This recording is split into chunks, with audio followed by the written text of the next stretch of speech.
I was 20 years old when I started the company that would nearly kill me.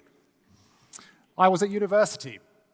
Facebook had just sprung onto everyone's conscious. I started a social media brand called Unilad. I remember running down to my housemate's room and saying, "Philip, what do you think of the name Unilad?" And he blew out this puff of marijuana smoke and said, "Yeah, that's really cool, man." So with a focus group of Philip,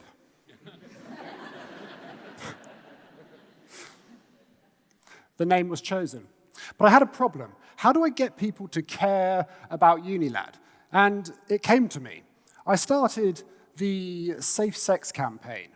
The idea was really simple. Anyone who liked the Unilad Facebook page would get sent a free condom in the post. I went down to my local sexual health clinic, told them about the idea. They absolutely loved it. They gave me these 2 industrial-sized boxes of condoms. And I think anyone who saw me walking home that day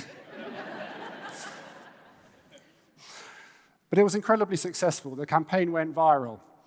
It grew from 0 to 4 million followers in 3 months. I dropped out of university to pursue it. But I needed help. I met these 2 men. We were all going to go into business together. They presented me with this business agreement to sign. And I remember that day like it was yesterday. My intuition was screaming at me, telling me, do not trust these 2 men. I should have stood up and ran.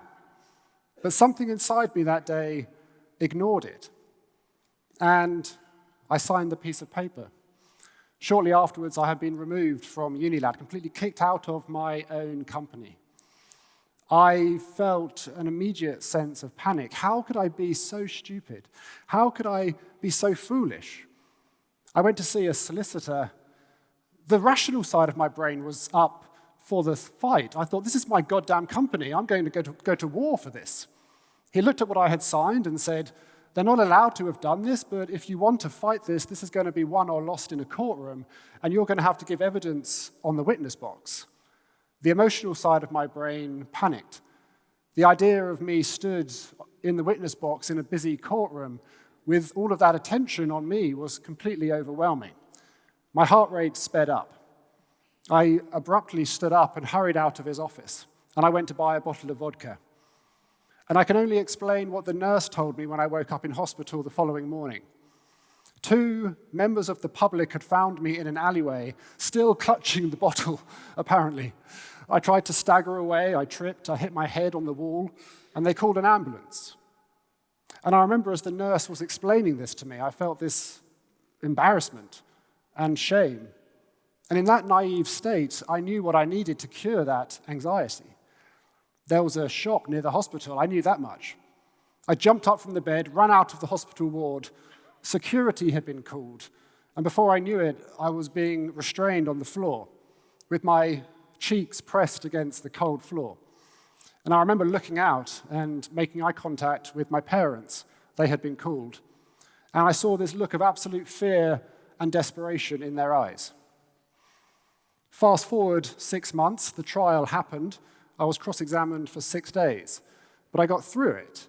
The judge was very accommodating. He let me take regular breaks. He let me notify him when the anxiety was getting too much. Fast forward another 2 months and the telephone went, and it was my solicitor. And he said, "Alex, are you on your own?" And I said, "Yes." And he said, "You've won everything. You've won the company's back." And I remember falling to my floor in my bedroom and bursting into tears because, yes, it was a huge legal battle, but for me it was a massive, bigger mental health battle that nearly cost me my life. After the victory, I really began to reflect. Why did I sign that bit of paper? Why did I ignore my intuition? Why did I not stand up for myself and say no? And then it hit me. I have never, ever had any self-esteem. It's been eroded over the years as a consequence of feeling different. And I have always felt different. I remember my earliest memory of that was when I was in a playground. I was 7, and someone said to me, "Alex, you could be one of the cool kids if you weren't so weird." I was always very quiet. Always sat at the back of the classroom, daydreaming, staring out of the window. I describe my mind as having like 10 highly caffeinated squirrels barreling around up there all the time, each one with a different idea, pulling me in a different direction. And then one day, that daydream was interrupted by the teacher who said, "Alex, do you know the answer to this question?" All of the other kids turned and looked at me. All of the attention was on me. And I felt my heart rate speeding up. And I abruptly stood up and hurried out of the classroom. And I found someone in the corridor, and I said, "Please help me. I'm having a heart attack. Please call an ambulance." And by the time the paramedic arrived, who reassured me that I wasn't having a heart attack, I was having my first anxiety attack at 7 years old.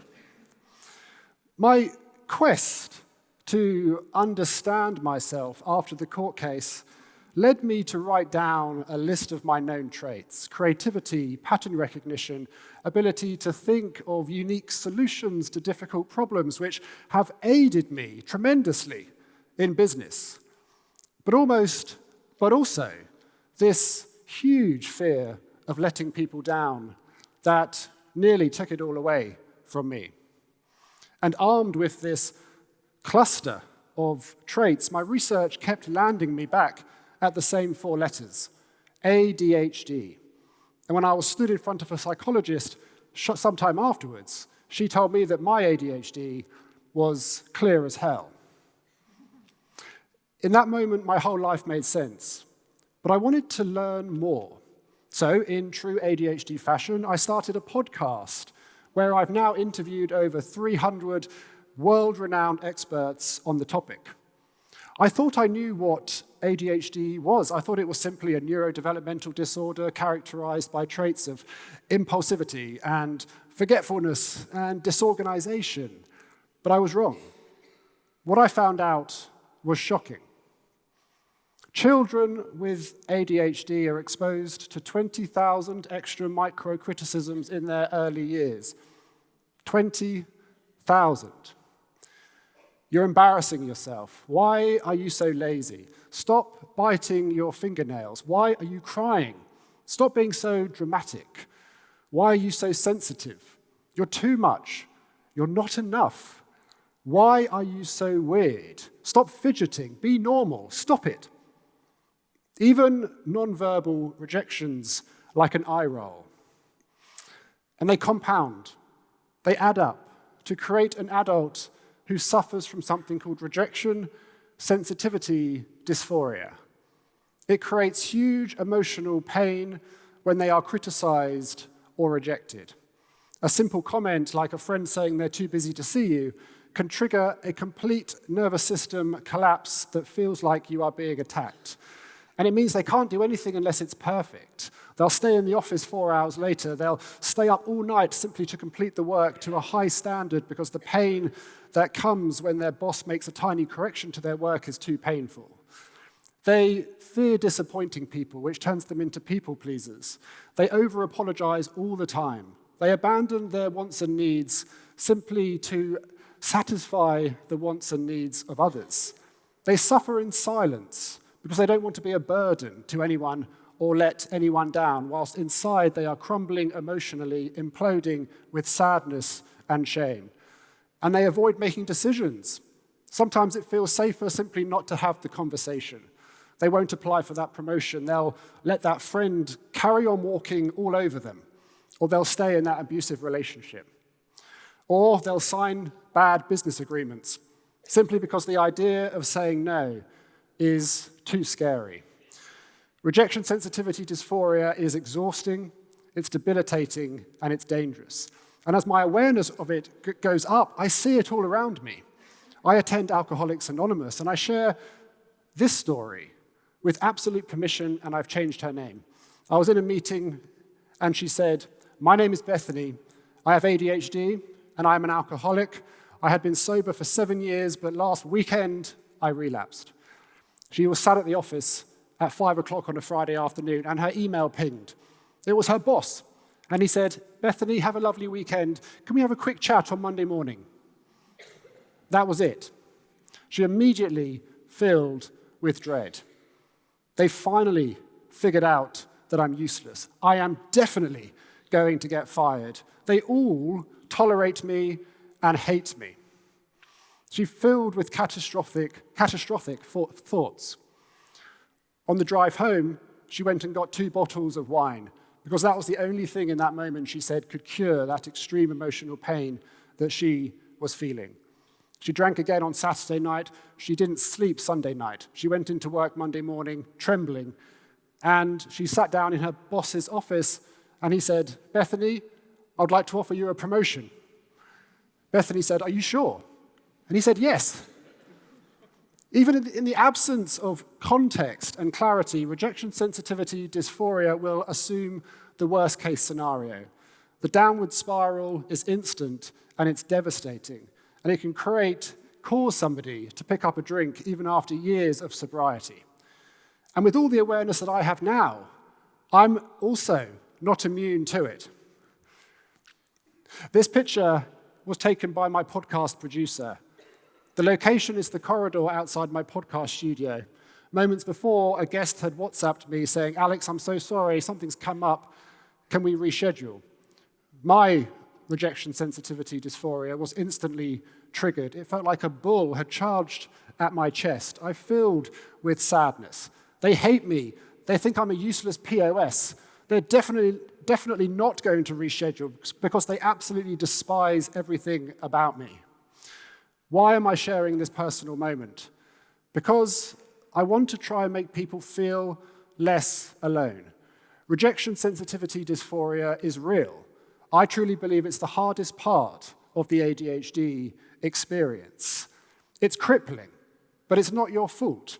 You're the victim of 20,000 extra horrible comments, 20,000 little emotional cuts simply for being you.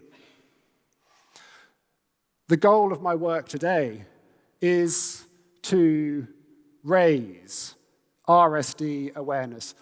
The events around Unilad were the hardest of my life, and as I said at the beginning, they nearly cost me my life. If you have been affected by what I've said today, or someone that you know might be, I hope it starts you on your journey of exploration too. But I stand here today knowing full well that I am one of the lucky ones. There's many versions of my story where I am but a cautionary tale, dead at 30, written off as someone who had great potential but succumbed to the mental health challenges that they face because of their differences. My work around RSD is in the hope that the many 7-year-old little Alexes at the back of the classroom, living in fear, have an explanation for the way they experience the world. And in moments where they are feeling deep emotional pain, they can use that to remind themselves that they are not broken. They are simply different, and they have always been enough. Just closing, as someone who you now know suffers with RSD myself, I would like to say a huge thank you to all of you for giving me your attention. It truly does mean the world. Thank you.